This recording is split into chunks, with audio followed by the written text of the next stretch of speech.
I want to show you a couple of tricks involving Ableton Live. Now, people often get stuck with the concept of converting audio to MIDI and record vice versa, and recording MIDI, which is strange. Which on a keyboard it's not an issue. If you've got something with direct MIDI in on a keyboard, it's not in itself an issue. But on some occasions, you get things that generate it, and like I'll give you a clue here. As you can see on here, I've got quite a few bits of kit to play with, and on this one I've got Reactor 6, and this is an example. You grab a Reactor 6, and when it goes on there, I'll put it on there. I'll go for play, go for the default one of its own instruments. You can hear that noise. Probably as loud as I am, so I'll bring the volume down a bit.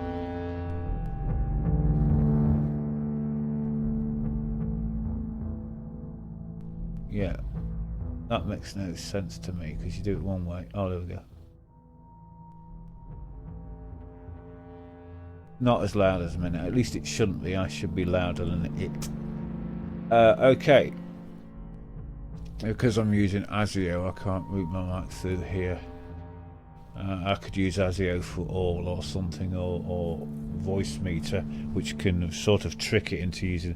I tend not to use voice meter, as I like voice meter very much, but not for ASIO because I think it kind of gets a bit overwhelming for some people. But anyway, I don't know if you can hear this. You can probably hear this coming over the mic. Wait to about 9.5. You should hear that because you're going to hear that's generating sound on its own. There's no keyboard input, there's no anything, it's just generating sound on its own. Now it's on this track here, track 1. Track 2 is an empty MIDI. In fact, I'll get rid of that one and I'll get rid of one of these because I'm demonstrating how to basically record from this. We're keeping that one, and you'll find out why in just a moment. Well, as I say, this is generating sound of its own. Well, if we want to record that, you click on that, which you've already done, arm for record, and you click record, and you're thinking, oh, it's going to record that. But as you can see on the bar there, nothing is appearing.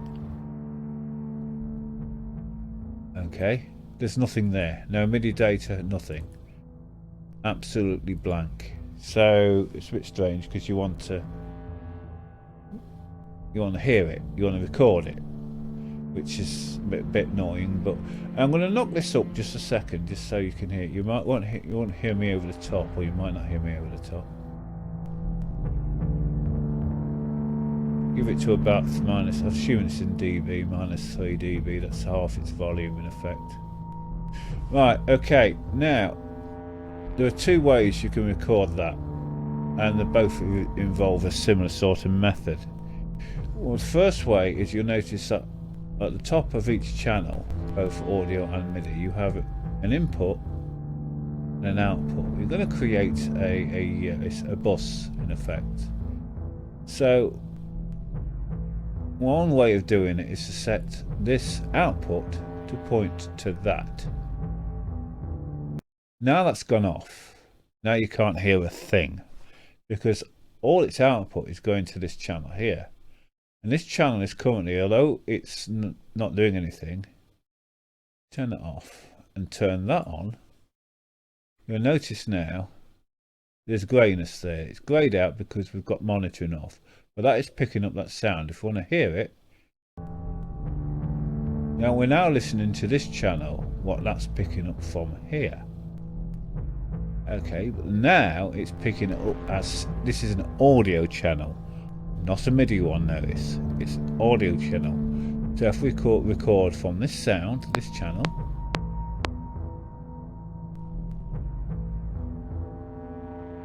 knock this up a bit. A bit more volume, see, which because we're recording the volume out of there, however loud we set that, that's how loud it recorded, as you can see on here. But it is doing it. Knock that back to minus 3, give or take. Anyway, now Stop the recording.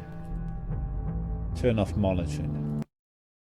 Disarm that. That goes down now. And just to check that we've got it all, we'll rewind that from the beginning. There you go, look. Listen to that.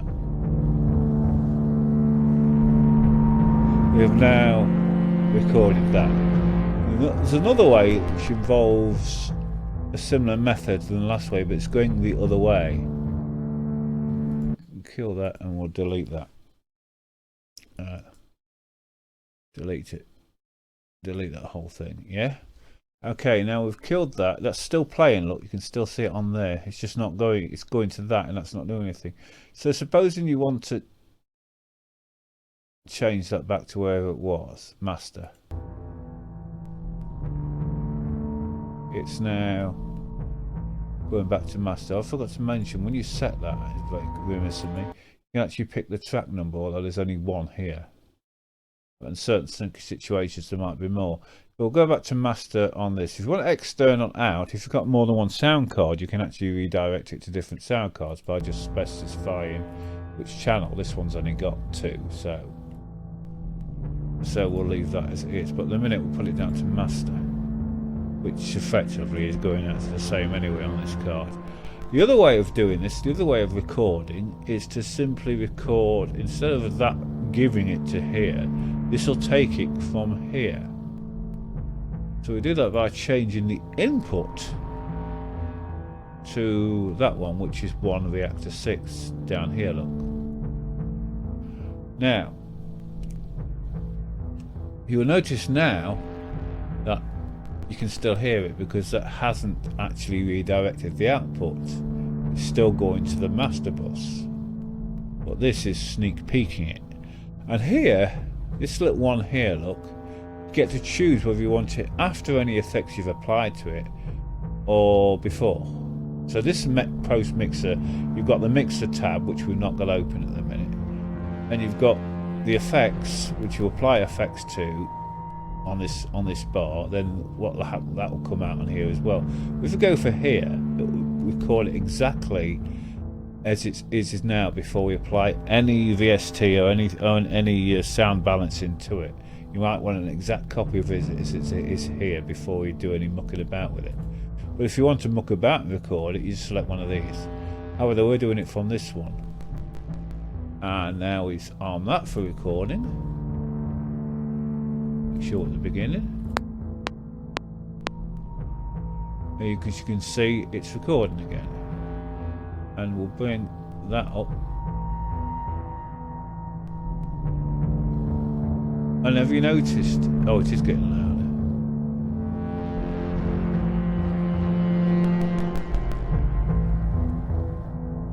Oh, it's not. I don't think it is. I think because we're pre-effects and pre-mixer, that's exactly as it's going out there. Look, it's changing constant volume. And if you double click that, it sets to 0. But if we change that now to post mixer, now we try it. There you go, look, massive increase in volume. Double click that, brings it down. So if you want that volume to affect that, set it to post mixer. We're doing it as pre, so it's taking it as it comes. Stop now. Now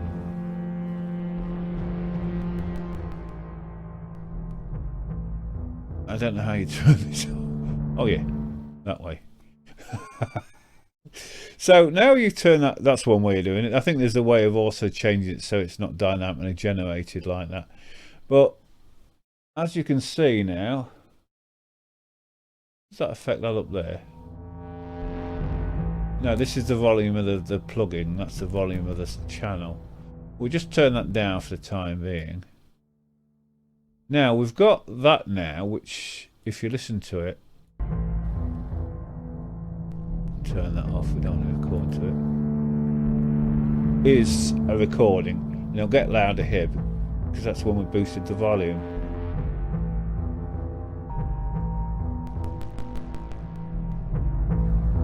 See, it's getting louder because that's when we boosted the volume. So now you've recorded the audio. Supposing you decided you want it as MIDI data. Well, what you do is you create a MIDI track. We'll use this one because it's already a MIDI track. But if you don't if you've deleted that one, if you just create a brand new one, and then you drop an instrument onto it. If you don't drop an instrument to it, it will just convert it to another audio track. But if you've got an instrument there, it won't do it. It won't convert it to an audio track. It will keep it as MIDI, and it'll convert this to MIDI. So we'll do it that way, yes, because there's one there, and it was a Reactor 6. We'll see what it does with it. So you grab that, and it will ask you whether you want the harmony, which is basically the rhythm, the chords, the scales, and all the rest of it. All the chords, anyway, or it's all scales.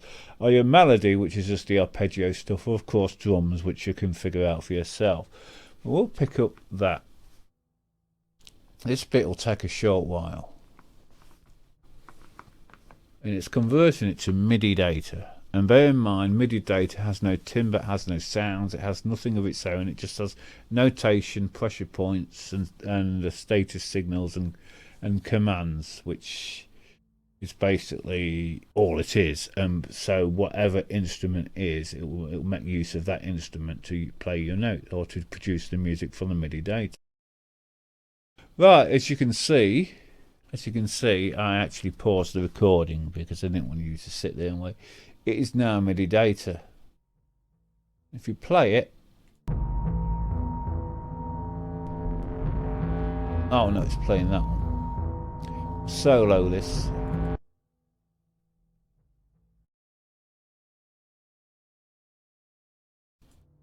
So we'll turn the volume up. But of course it's playing its generated stuff. So what we'll do is, instead of doing it from that one, we'll copy another instrument in.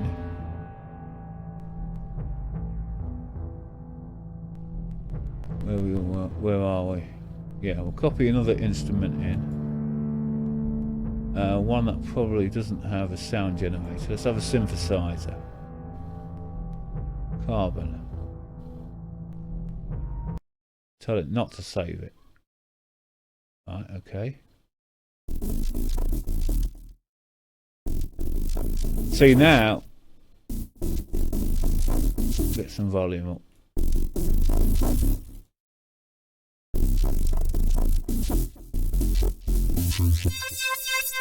This is taking the MIDI data and converted it to this instrument, which sounds a bit weird. We'll pick up a different one, Carbon 2. But you get the idea.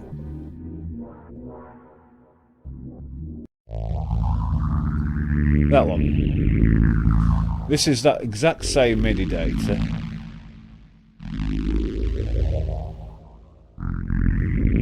Okay, now you know how this is working, yeah? I quite like that. That's the ambience of something. I love Reactor. It's just so good at producing ambient sound.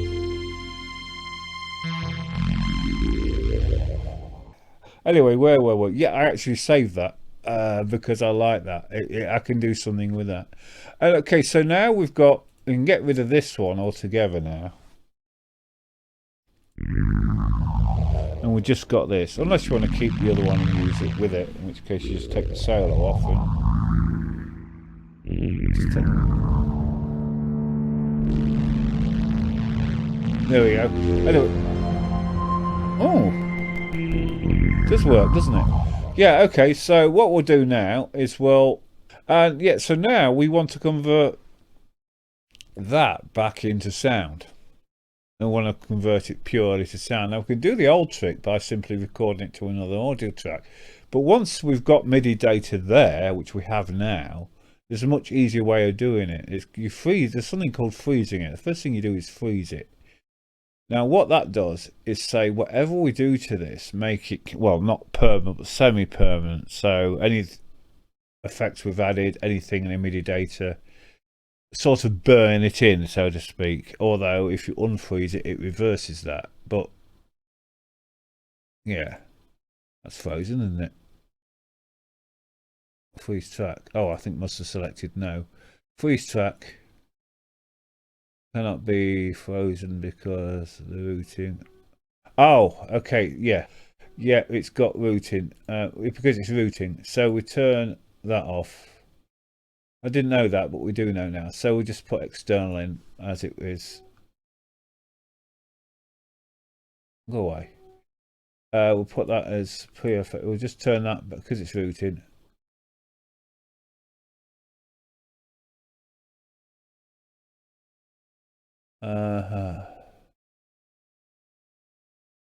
External in.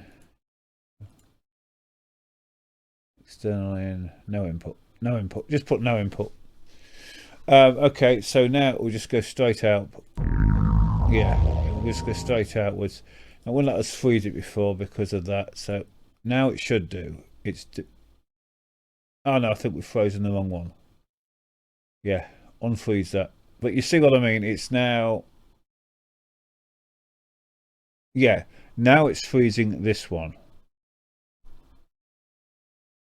which is the one where you freeze the MIDI track, not the audio track.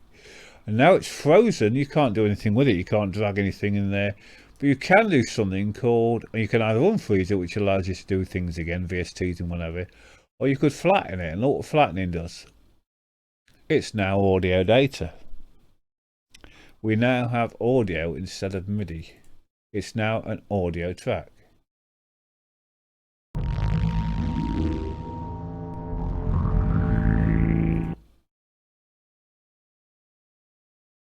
It is now audio track. It's no longer MIDI. Whereas before, we just undo that a few times, so we sort of revert it. It's now MIDI. So this is how it originally started. Came from that, which came from that, which came from a different instrument completely. And that's what we're left with. So now you can convert it to audio, to MIDI at your whatever. Anyway, that's the end of this video. If you like what I've seen, like and subscribe, and I'll maybe make some more. Thank you. Goodbye.